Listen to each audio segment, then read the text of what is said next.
Assalamualaikum warahmatullahi wabarakatuh. Perkenalkan, nama saya Siti Widya Timaliha. NIM saya 41121137. Saya dari jurusan Teknik Informatika di Universitas Dian Nusantara.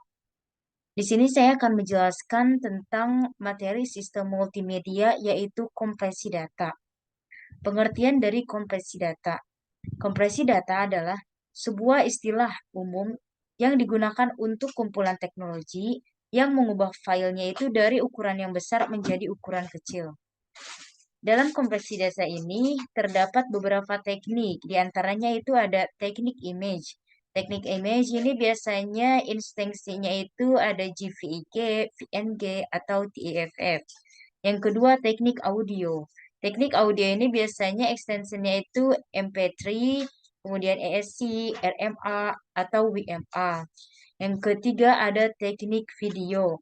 Teknik video ini biasanya ekstensinya itu MPEG, kemudian H261 atau H263. Lalu mengapa suatu data itu perlu dikompres?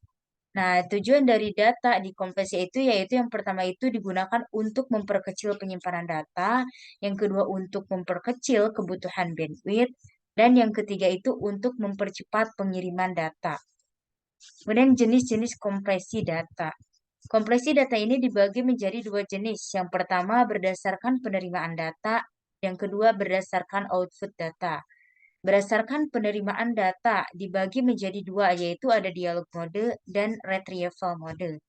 Dialog mode yaitu proses penerimaan yang datanya itu dilakukan secara real time. Sedangkan retrieval mode yaitu proses penerimaan datanya itu tidak dilakukan secara real time. Kemudian berdasarkan output dibagi menjadi dua juga, yaitu ada lossy compression dan lossless compression. Lossy compression ini yaitu hasil kompresinya itu tidak sama dengan data yang sebelum dikompresi. Contohnya yaitu MP3 atau JPEG.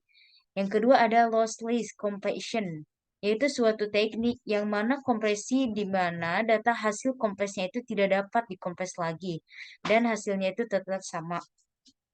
Contohnya itu aplikasi yang dikompres menggunakan ekstensi zip atau RAR. Kemudian ada aplikasi yang dapat dikompresi. Yang pertama ada zip file, yang kedua ada RAR file. Nah, zip file ini ditemukan oleh Vcans, dan biasanya zip file ini sering disebut juga dengan WinZip. Kemudian RAR file ini ditemukan oleh Eugene Russell. RAR file ini disebut juga dengan biasanya dengan WinRAR. Demikian video yang dapat saya sampaikan. Mohon maaf apabila banyak kekurangan dan kesalahan. Wassalamualaikum warahmatullahi wabarakatuh.